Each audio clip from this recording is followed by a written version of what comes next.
Iron Fist Episode 11, Lead Horse Back to Stable. So of course, after the absolute madness of the last episode of Danny finding out about the hand being stabbed, which I thought was going to be more, after watching this episode, I thought for sure he was like poisoned. I didn't think it was just going to be he got stabbed kind of hard.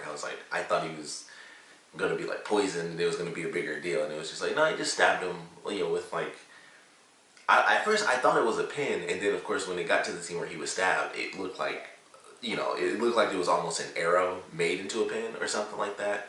So when it happened and he like barely like poked him a little, I just thought it was because he like had it laced with poison or something like that. And I was like, oh, I guess that's definitely not the case because, like have the poison and then he has to go to the hand, to get the cure, that sort of deal.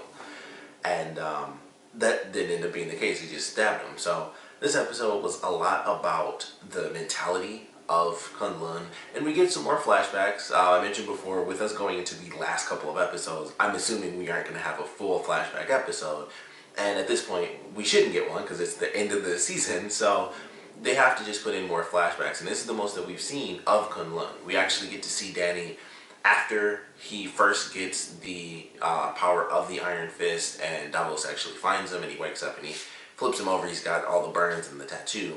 And that's what I was waiting for, to see how they would do that. Sadly, they didn't really do it super crazy and stuff like comic book style. It was actually just super realistic, and it's like, yeah, he did that. And then they explain it later when Claire is talking to Davos, and it's like, how you get the power of the Iron Fist, and it's basically the immortal soul of this dragon.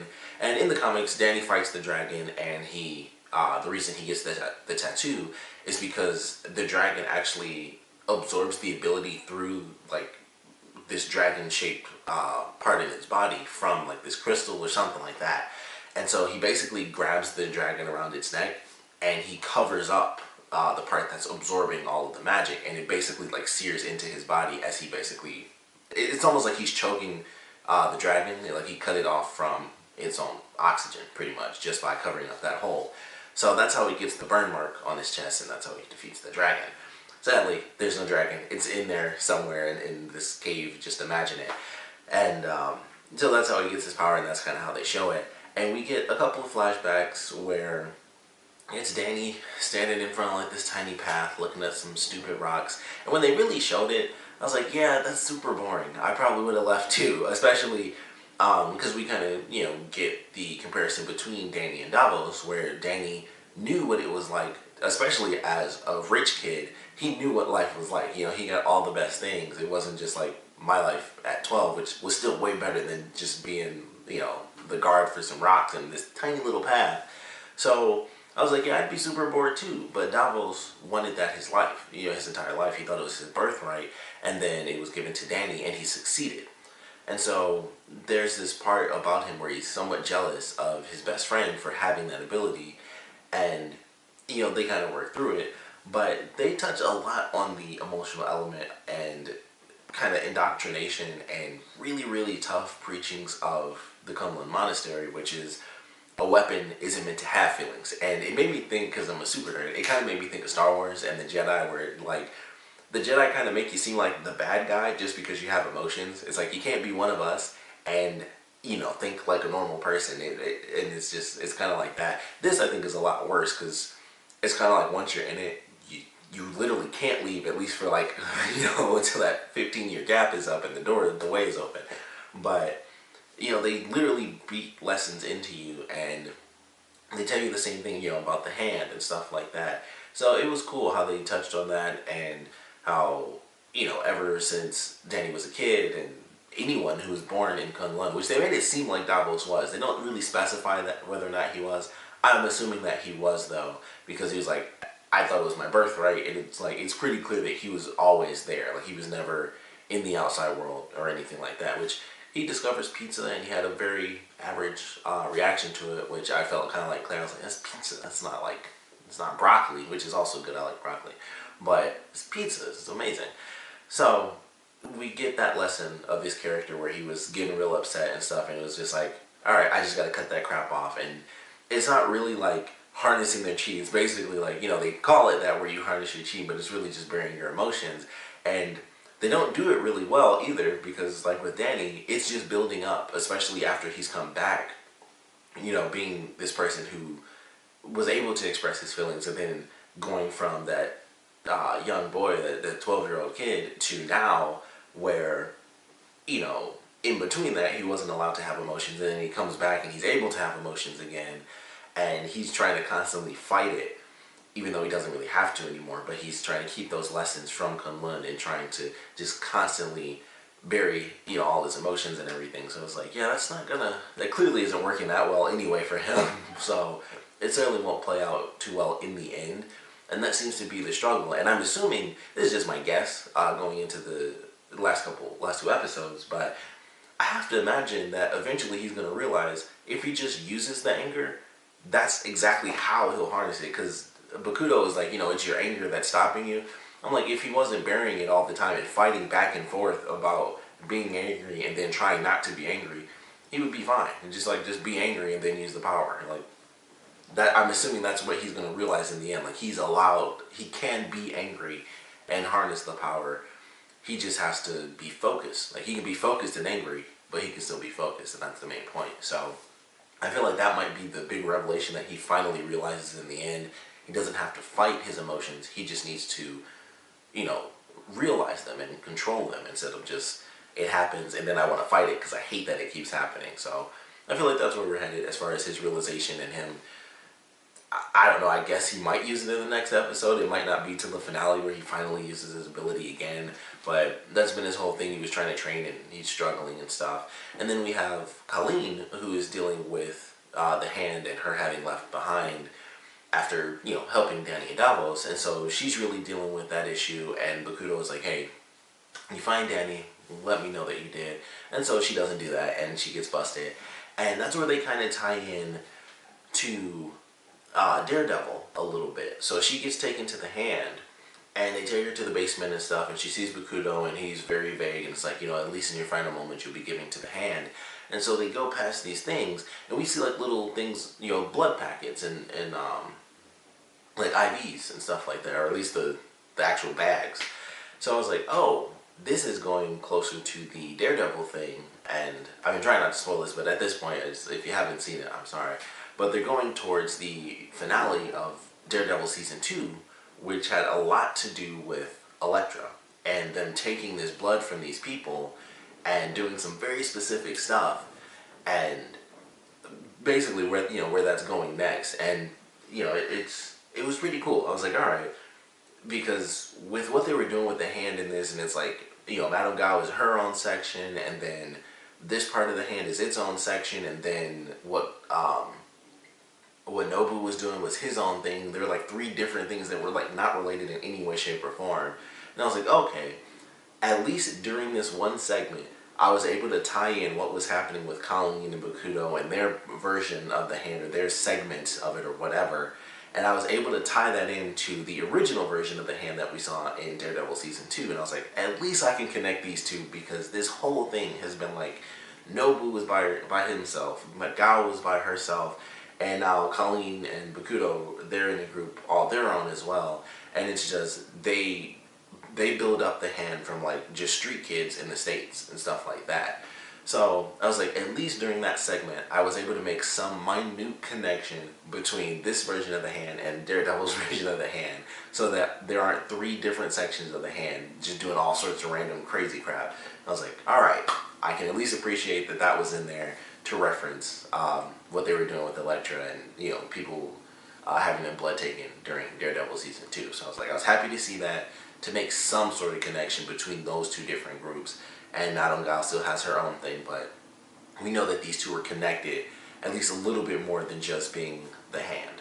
So I was happy to see that, just because of the connection there, and tying it a little bit closer together as an actual single organization. So that made me happy. And then of course, Colleen ends up breaking out. She headbutts the girl, breaks her nose, steals her belt, slices the thing off, and just takes both of them down. And that's when she ends up running into Danny when they go out, Danny and Davos, to try to, of course, get Bakudo, which I'm curious how that would have played out even if they did find him, because Danny was still wounded. He could have, boom, just hit him in the stomach and he would have been down. And I just don't know if Bakudo is better than Davos and Danny. It's just, I don't really know 100%. So that would have been interesting to see in general. But they end up running into Colleen, and that touches once again on the emotional element of these characters with Kunlun and the training, and how Danny has these feelings for Colleen, and how Davos sees that, and it's like, man, every little thing he does is a step away from what he should be as the Iron Fist, and that just makes him upset.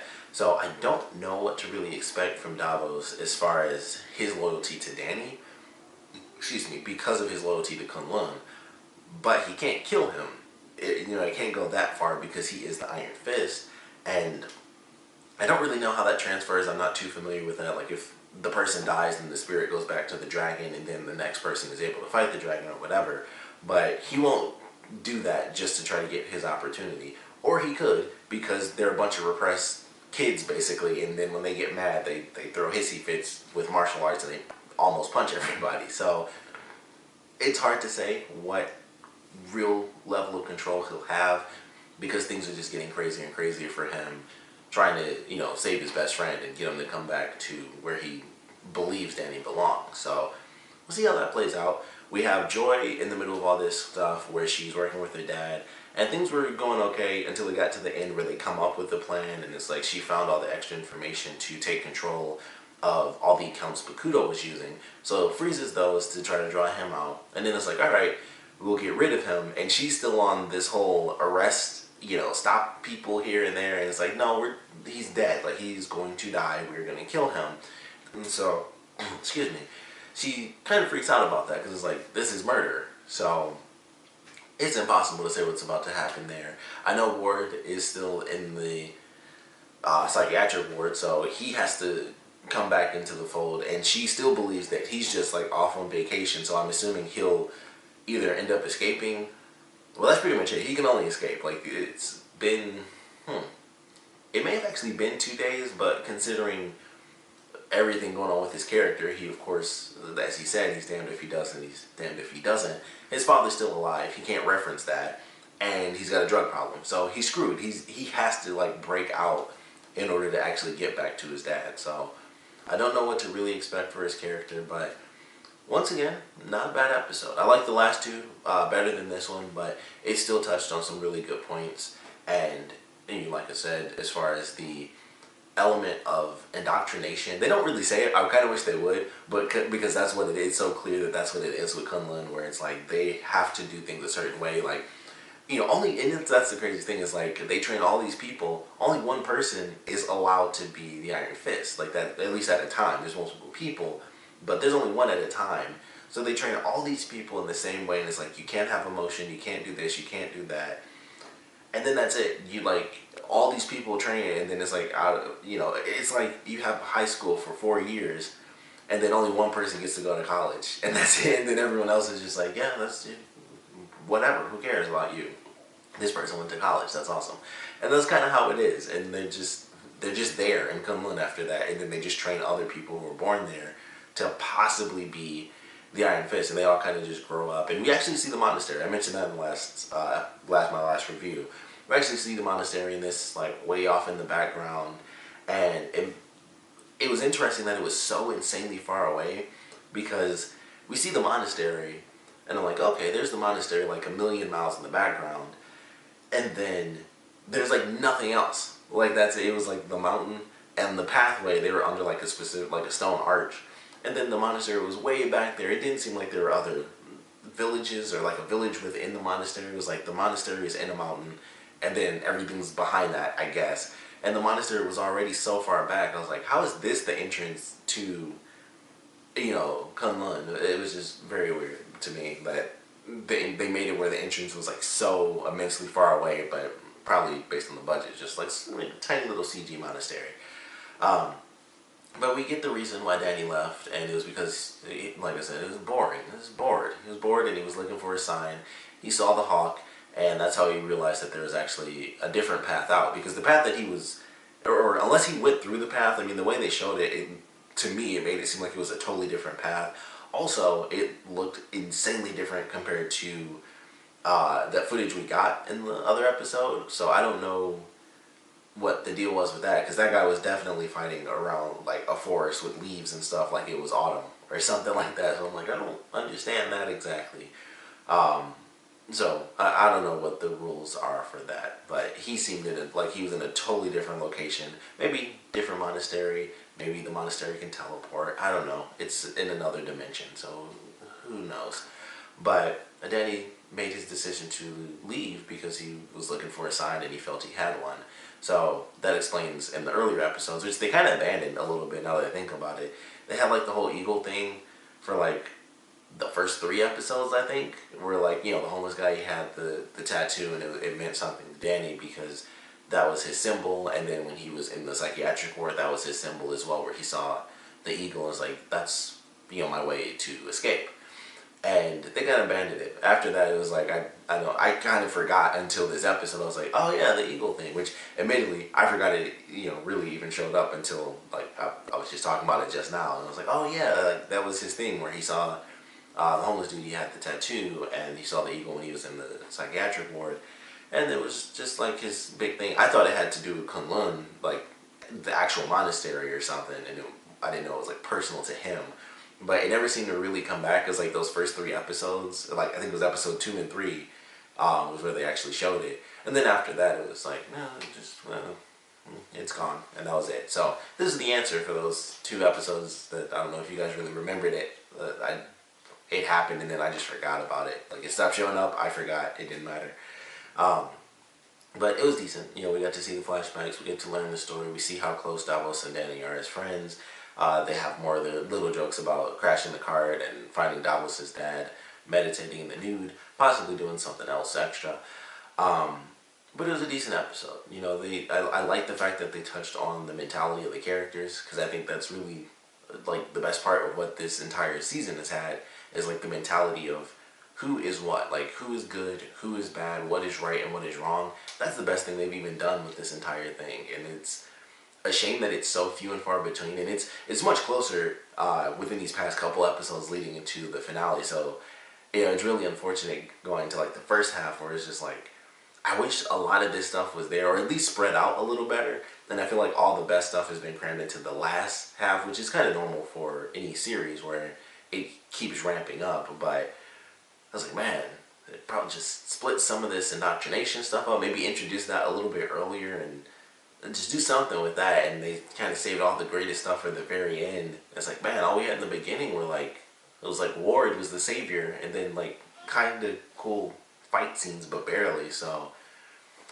I don't know, but this is, like I said, decent episode. I am looking forward to getting these last 2 in and seeing where they kind of finish things up. And I know Danny's not going back, so I'm really curious what they're going to do with Davos and if he is going to have to fight him and maybe even kill him. It just makes me wonder, and maybe he might turn into a villain because of that. I don't know, but I'm excited to see where they take it, going into more of the personality aspects of the characters, and with what Davos saw at the end of this one, how that's going to change his relationship, especially knowing Colleen is with the hand, and it's like, oh, this is the person that he's attached to, which, that's already emotion, bad, the hand, super bad, and then emotion with the hand, ultra bad. So we'll see what they do with that, but of course I want to know what you guys thought about this episode, so please comment below, let me know your favorite parts, your least favorite parts, and I want to know what you guys think they are going to do with Davos in these next 2 episodes. Personally, I do think Danny's going to fight him, but I don't know if Danny's actually going to kill him or anything like that. I think Davos is really, I think it's going to come to a draw, and Davos is going to be like, it really sucks that you did this, and then he'll just leave because he doesn't want to miss the gate opening, or the gate closing, I guess. So he'll just go home with, I guess, having failed the mission. That's my guess. I don't know Davos as a character in Iron Fist, so maybe he decides to stay out and he becomes the next villain for Danny in the future, and it's like, best friends turn villain sort of thing. Almost like a Peter Parker sort of deal with Venom, stuff like that, and Eddie Brock, depending on which version of those characters you're looking at. But maybe that's what they'll do. I personally just think Davos is going to be gone because they're going right into the Defenders, and I just can't see a logical reason for Davos to not be around. Although he could be in the Defenders. I don't really know. I doubt, I don't know what they're doing with that as far as villains. I just assume it's going to be the Hand.